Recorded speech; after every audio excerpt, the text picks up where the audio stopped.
หายตู้วะหายตู้อะหายตู้หายตู้นี่ขอบใจเด้อหายวิวหายวิว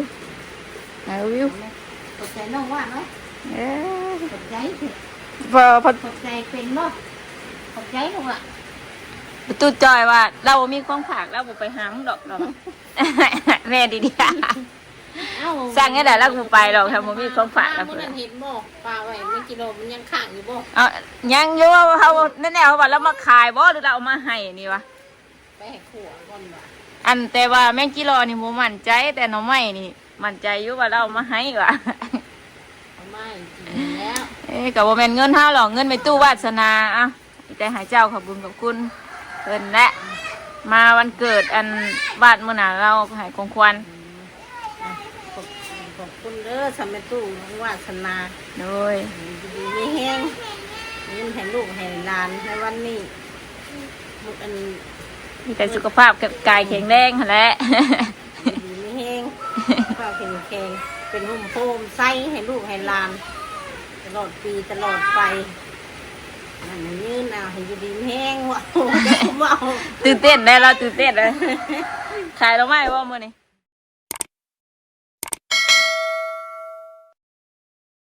ไปตู้น้อยมาดิเอาไปลงฝนตก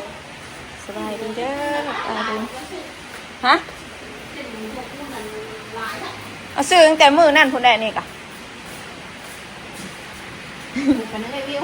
มาตั้งมีของต้อนอันนี้เนาะหมักพริกเดามาให้อีกเลยหน่อไม้ตลอด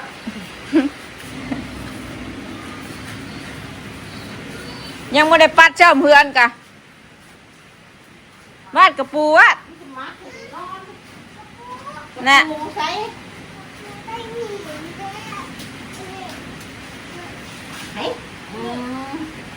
บูบ้านบอกได้จักตีได้กระปูบอสนี่เอ๊ะไป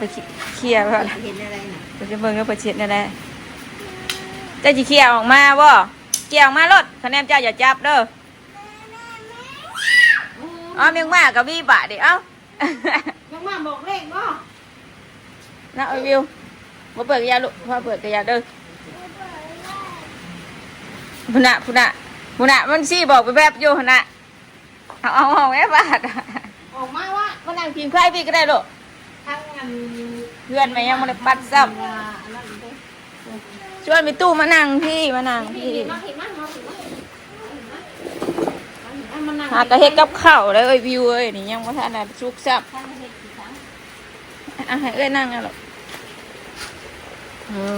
จะนอนหน้าคุณบอกอบกระดูกหมูนั่งลงมาลิ้นเตี้ยนั่งมาเมื่อคืนเนี่ยเด้เพิ่นสิไปอันบอลน้ำถ่วมหุ่นมาเลยนั่งลงไม่เรียนนอนวิวตัวนอนเฮือนชั่วมือวะก่อนไม่เลยค่ะบอกวิวถามก็บอกกันนั่งลงว่าจอยโค้สั่งผมไม่มีหันก็ได้มีแต่ไอ้บ้านละกินหนาเซโน่ที่บิวกระหายตัวมาเอาเงินได้บิวหันหน้ามากันนะแม่ก็เสียเงินให้นี่หันหน้ามาหาเลยว้ายเนาะวะนางต้องดุนางไก่เอื่อยนะนางไก่เป็นตู้น้อยก็ได้นางต้องดุเด็กชี้ออกนั่นบ่เด็กตัวไหนอะไรเป็นยังคือห้องไปเบิ่งใส่ดุอีหยังอะไรห้องมาเบิ่งกันนี่ใส่มีอะไรอีกกว่าดิมาพี่ไปสิเดือดมาใส่มาเห็นไห่ไม่เห็นยังน่ะกระปูนะเบิ่งไหมยังมานะโอ้ยเอารถมานี่ทั้งแมงมาทั้งกระปูเด้อปูกำโค้งช่ำน่ะปล่อยมันไปรถนะ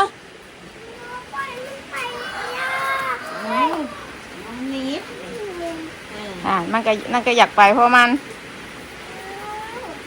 ก็อยากไปเพราะมันหายตู้ปะหายตู้อะหายตู้หายตู้นี่ ขอบใจเด้อ หายวิวหายวิวหายวิว ขอบใจน้องว่าเนาะ เอ๊ะ ขอบใจ พอ ขอบใจเป็นบ่ขอบใจน้องอ่ะ ตู้จอยว่าเรามีของฝากเราบุไปหามึงดอกเรา แม่ดี สั่งให้ได้แล้วกูไปหรอกทำมันมีของฝาก แล้ แล้ว ว เพื่ เพื่ อ อน น เห็นบ่ปลาไว้ไม่กิโลมันยังข้างอยู่บ่ เอายังอยู่เขาแน่ๆเขาบอกแล้วมาขายบ่หรือเราเอามาให้นี่วะ ไปให้ขัวก่อนว่ะ อันแต่ว่าแม่งกิโลนี่โมมั่นใจแต่หน้องไม้นี่มั่นใจอยู่ว่าเราเอามาให้วะ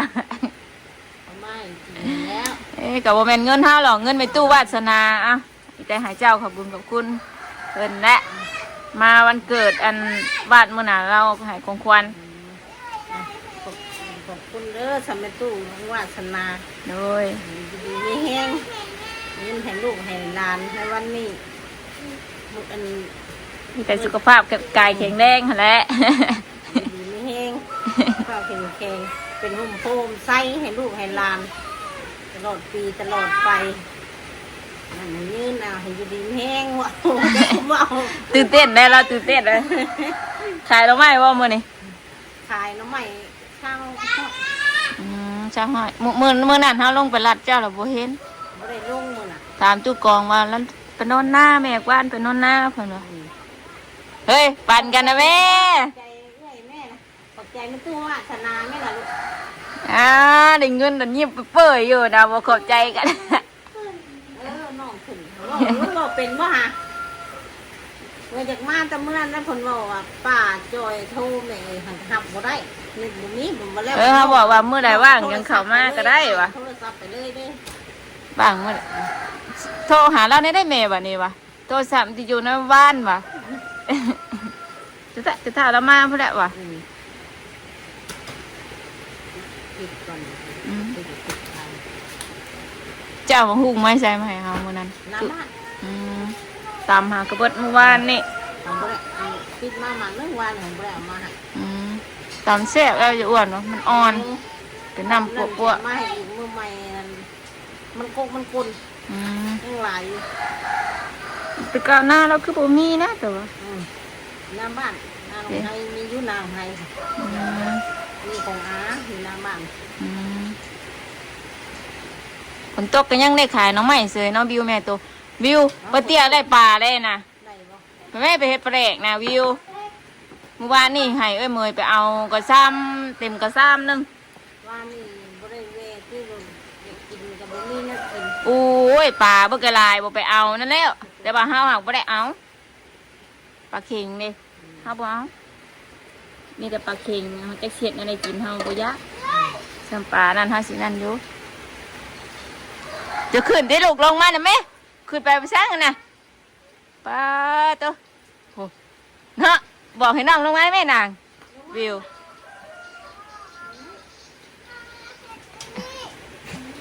เก่งแล้ว ลงนะแม่ลงนะแม่ บ่มาเลย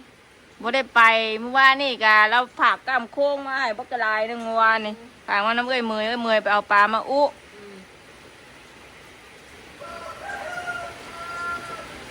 ว่าแซ่ขนมนะมาปั่นเอ้ยวิวนะดอกแซ่ขนมจ้านะขนมได้มาปั่นเอ้ยวิวนะดอกที่มีตู้ของผากมาให้นะ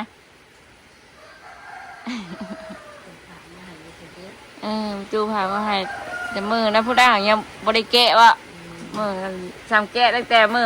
นั่นก็จะได้กินว่ากุก้นจ้ะ ข้าวเห็ดหาเห็ดนี่รถบริแกะตื่นมาเช้ามาแกะกองกับข้าวหากระเห็ดอะยังทานในชุกชมดีเว้ยอบกระดูกหมู ด้วยชื่อได้กินไปกินหากินนั่นปลาเค็งน้อยอยู่หน้าพุ่นเลยกินไม่ต้มเลย นูนาจะเห็ดตอนบ่ เมืองหน้ายันยืงถ่วมเบิ่แล้วน้ำเสียวเก่งแล้ว น้ำเม็ดน้ำตู้นั่นเมื่อวานในเขาเห็นอะไรไรเติบ แม่ เฮ้ย แม่แม่ เฮ้ยเบิ่งมายังกังเก็ดปลาคือติดกระโมกอันนี้คือยังไม่ได้กินชับบ่ ไม่ใช่สิ เออ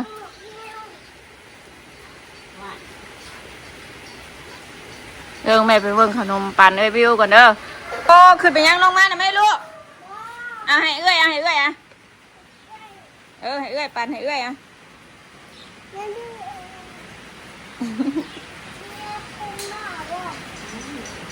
ให้สิเป็นมาปันกันกินเอา มันเป็นยังนั่นน่ะ ให้เอ้ยไป ขนมพ่อน่ะ ให้เอ้ยบิว กดใจน้องแน่ เอาลูกเอาให้เอ้ยอ่ะสิเบิดเลยปันเอ้ยปันเอ้ยเอานี่ของเจ้าอันนี้นะของเจ้าตัวนี้กินตัวนี้ของเจ้าตัวนี้ใบโลใบโลบิวสะตัวมาตัวน่ะตัวมาซ่ามันเบิดเลยกันสั่งตัวเต้าหงตัวมาเนาะวะ แกมากินนะไหมไอ้ตู้ซิมนู้นไอ้ตู้ซิมนู้นแซ่บบ่ไอ้ตู้หน่อยซิมนู้นเหรอ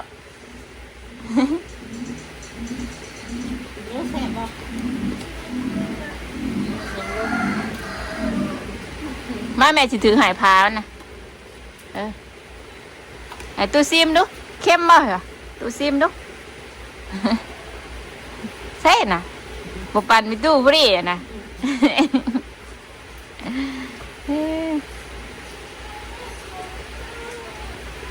บิวบปันแม่ว่าเงินน่ะมื้อนั้นเราเห็นว่าถือเงินใบแสนแบบมาเขาว่าไปชื่อยังนาวะซื้อเพ้อเพิ่นว่ะน่ะเพิ่นพอดีเพิ่นเมื่อว่ะนี่เฮาเราถามใช้เงินทอนน่ะก็อยู่นี่แหละเพิ่นว่าทอนมัน70นึงนะส่วน30บ่เป็นเพิ่นถือแบบไม่ยังเด้อผลผ้าแล้วมันหัวแล้วนะผลหัวแล้วนะเขาคบอยู่คนน้องคบอันป้าจอยอยู่แม่ป้าจอยถามว่าแม่เพื่อนหม้อคนมาสุดท้ายแม่ตัวอยู่เพื่อนบ่โบเพิ่นว่าไปยังเฮาว่ะไปซื้อเพ้อเพิ่นว่ะประกาศมันใบแสนเพิ่นบี้แบบไปนำทางนั่นแหละโอ้เงินหลายแท้บ่นี่ว่ะแท้เงินใบแสนยังให้มันเคยฉีกเงินกับใบ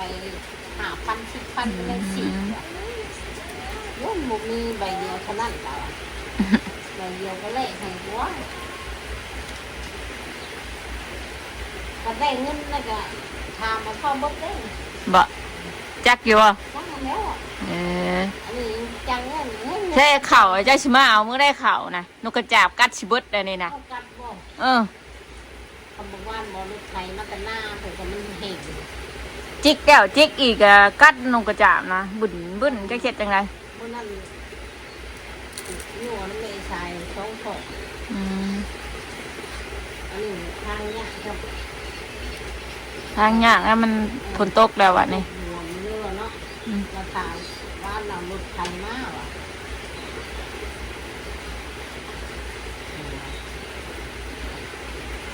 คนเสียงเลยแซ่บบ่แซ่บบ่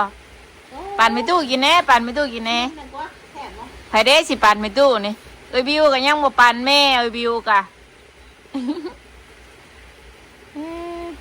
แซ่บบ่วะพอเพิ่นมามื้ออื่นก็ไปคนมันไปแข่งขมวนบ่ไปแช่ปล่อยบ่น้ำท่วมบ่คือว่าน้ำท่วมแท้น้ำท่วมเบิดแล้วขอบใจเด้อแซ่บบ่หวานน่ะแซ่บนะขนมไผ่ให้ลูกขนมไผ่ผักมาให้ขนมไผ่ผักมาให้หมดแล้วไผ่ผักมาให้ลูกจื้อบ่เฮ้อขนมไม่ตู้ใจดีบ่ดื่มบ่โอ้ปิด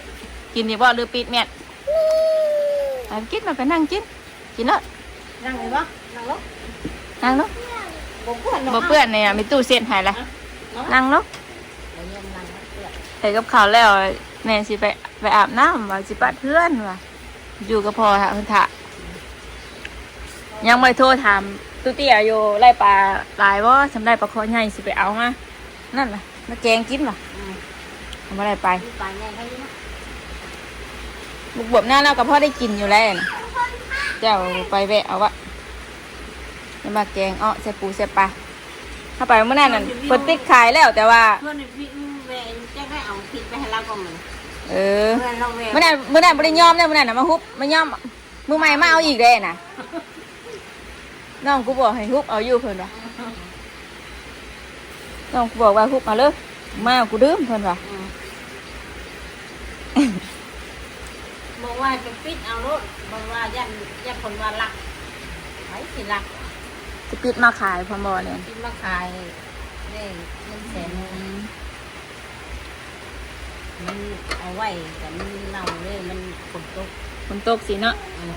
เราเงาบวมหน้าบ่เลยกำลังตายบ่เลยตะกี้น่ะลู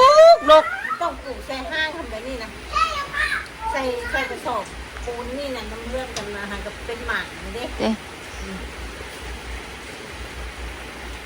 มังหุงเป็นตัวไหนนุ่งสินว่าแม่นบวมน้ำนะว่าเนาะว่ะ ตายแล้วตายแล้วหมากอันนั้นเอาใส่แกงไก่ แม่นบวมนะว่าเนาะว่ะ คือขาไก่ตัวนี้เลยปิดใส่แกงไก่เลยบวม เจะอย่าหายมันได้ลูกมันเอาไปเบิกกระปุกได้มานะเบิ่งมันเอาไปเลย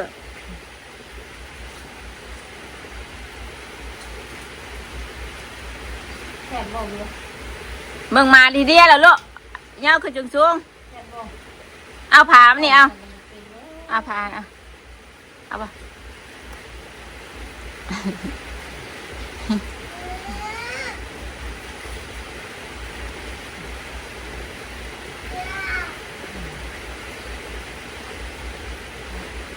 บิวบ่หันหน้ามาพอดีได้เงินกันนะขอบใจพาเอ้ยขอบใจดู ถ้าเลยขอบใจด้วยนะ เฮ็ดเป็นบ่ เรียกมาพี่มันหนาใส่เอื้อยพี่ ย้ำดอก มันบ่ตีเท่ากับดีได้ เอาไปบ่เงินปลาเจอไป เพิ่นอายุเฮือนกับพ่อตู้บ่ วันหนึ่งไปหน้าวัน อืม งัวอยู่ทางนี้ตัวนั่งตัวเก่งตัวจัก เฮ้อ แล้ว อิ่มแล้วบ่อัดไว้บ่อัดไว้เอาไปตั้งไว้ในบ่ไปลูกไป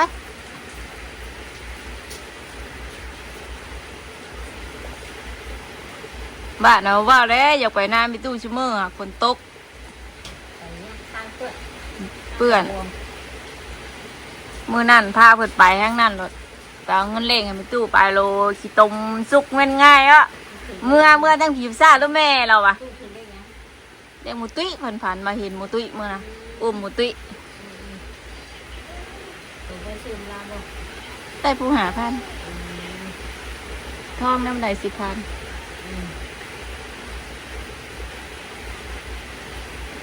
ลายังขันคิวเด้ คิวสองมือผู้ใดเราคิวนะมือเล็กไทยอันนั้นก็คิวอยู่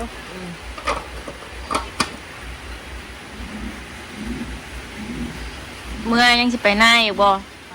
ไปดิ ไปเกี่ยวหญ้าให้งัวแล้วงัวอยู่ทางนี้ อืมน้ำมากเลยบ่ น้ำมันทางในตัวสิออกเลยดิจ้ะ วิวเจ็ดจิโลวิว ถ่วงเนี้ย ยิ้มเปื่อยอย่าลืมใหม่กันเลิศจิโลนะวิวเก็บจิโลหน้าหมอแกงนะ ลายแล้วดิทำไปจากลายที่ปีตะเก้ามันเล็กจ้ะ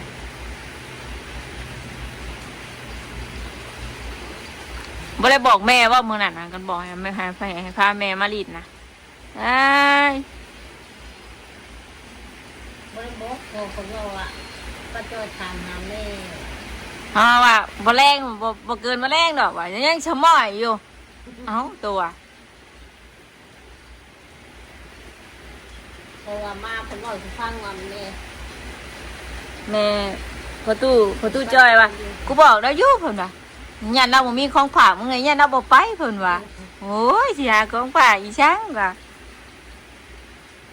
แต่แม่วิวไปดิ่งเงินปัจจอยมีรางวัลเลยมียังโมแล้ว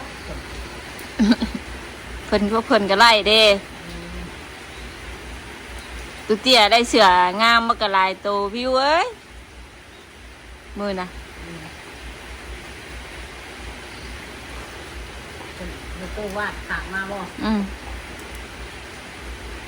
ปักกระลายโตดึงได้วิวเอ้ยไปตูดน้ำดาวโลดวิวอะ ไปมีน้ำมาให้นะ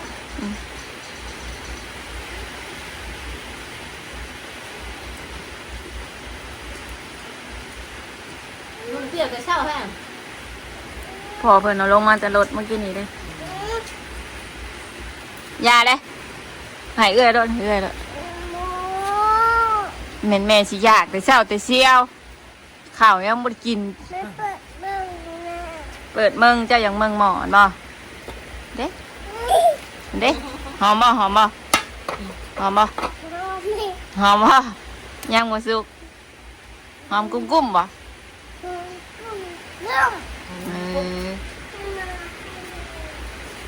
มาเฮานี่แล้ว นี่เนาะเห็นว่าหมันหวานเนาะให้มาฝากเรียนฝากเลย บางที่หนึ่งนี่แหละ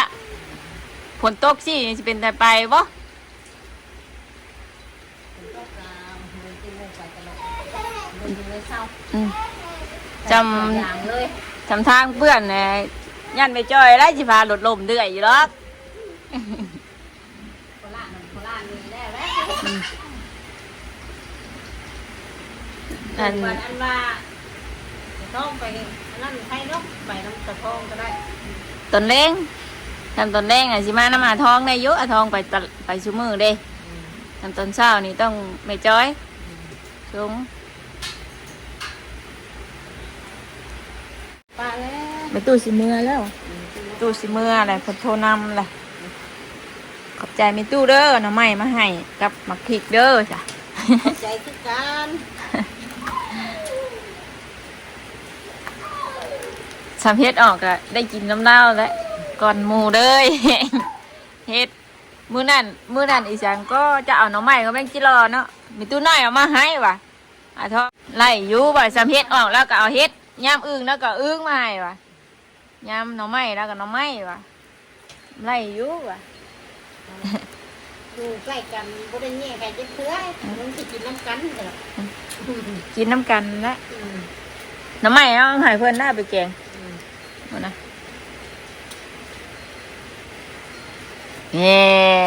บิวสิเมื่ออะไรบิวสิเมื่ออะไรบิวสิเมื่อปะเลยมามีหมูแล้วก่อนกึกเฮช่างนะเฮช่างเวลาจะโทรหาตุ๊ตี้ฮะเนี่ยนี่เบิ่งยังไฟใหม่กระโปรงแล้วลูก อย่ามา โทรหาตุ๊ตี้ฮะนี่ไล่กำโค้งว่าไปเอากำโค้งกับตุ๊ตี้ได้นี่ ไปรักกันเด้อว่า อย่างงี้มาประตูว่านะ ไปว่าไปร้านประตูนะ ไปบ่ เตี้ยนะ ไปรถอยากไปหาพ่อกับไปรถไปหาพ่อ ตกสีแกงดิมื้อนั้นจะเอามาให้ผมมีอย่านั่งมื้อน่ะก็เลยบ่ได้แกง เดี๋ยวแม่คนบัวจะนั่งมาให้ มื้อน่ะเลยว่าอ้วนตัวไปแกงเด้อว่ะกันบ่มีอย่านั่งว่ะ เจ้าเอามาอยู่นั่นบ่มี บิวตัว โทรศัพท์นะใส่ถุงยางมั้ย จะกระจ่องคันเดียวบ่ อืม คันเดียวกะผมเป็นของตัวเองเท่านั้นนะของมาตู้ซิม เออ ซิมมาแบบนี้มีแต่นั่น มันเฮียให้นางเงินน่ะให้แม่ตัวถือแม่ ใส่ถุงยางมั้ย เฮียเมื่อทางนี่โอ้ยบ่ได้ตัวมาหาบ่ได้เห็นเด้อ มาไว้มาใส่ถุงยางมาดูวะ เมื่อเพื่อนแม่ตัวก็เอาให้คือเก่า ไปย่างเมื่อบัดนี้ตกฝนก็ตกพ่อฝนตกแต่เมื่อวานนี่ว้ายตากผามสิแห้งบ่น้อมื้อนี้ ตกบนมือก ระเป๋าเงินเราก็ได้ กระเป๋าเงินเราก็ได้ เนี่ยกระเป๋าง อแต่แกงแวบรถนอวิว เมื่อบ่เดือเองนะวิวเนาะ ขาดได้บอก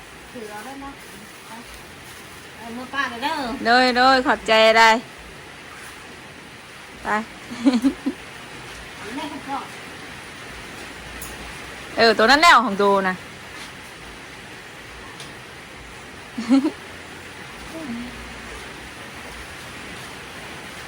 ตัวน้อยน้องสาวในตู้น้องสาวในตู้เตี้ยเมื่ออะไรเราเอาน้องใหม่ก็มาพริกมาให้กระดุงนะวิวกะเพิ่นบ่ค่อยเต็มประกอบแน่พี่น้องเลยเนาะเพิ่นเลยนั่นแต่เพิ่นผสมบูรณ์คือคนปกติอ่ะนะเอามาให้มาพริกน้องใหม่เลยส่วนมากคนดื้อแต่เก่าแต่ว่ามาเพื่อนป้าจ้อยนั่นบ่ได้ค่อยดื้อดอกคือคนดื้อเพิ่นก็ดื้อใส่แท้ๆเลยเป็นบ่ค่อยสมบูรณ์คืออีกหน่อยทั่วๆไปนะอย่าบอกง่ะ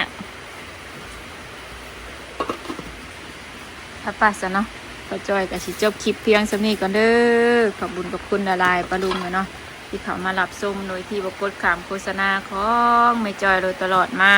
ป้าจ้อยก็ขอบคุณแม่ตู้ละลายเด้อตู้เด้อเนาะที่เพื่อแพร่ไอ้เงินผ่อนทุงเอ้ยน้องของป้าจ้อยเนาะทั้งเอ้ยน้องทั้งขอบุญน้ำก็ขอบคุณละลายเด้อขอให้แม่ตู้เดินทางไปใช้มาใส่ก็ตลอดปลอดภัยเด้อตู้เด้อไปใช้มาใส่ก็ขอให้มีแต่เดินทางปลอดภัยขอให้สุขภาพร่างกายที่แข็งแรงอยู่กับลูกกับหลานไปนานๆเด้อเนาะไปแล้วป้าจอยก็ขอบคุณ FC ได้หลายที่เข้ามารับชมคลิปป้าจอยโดยตลอดมาโดยที่บ่กดข้ามโฆษณา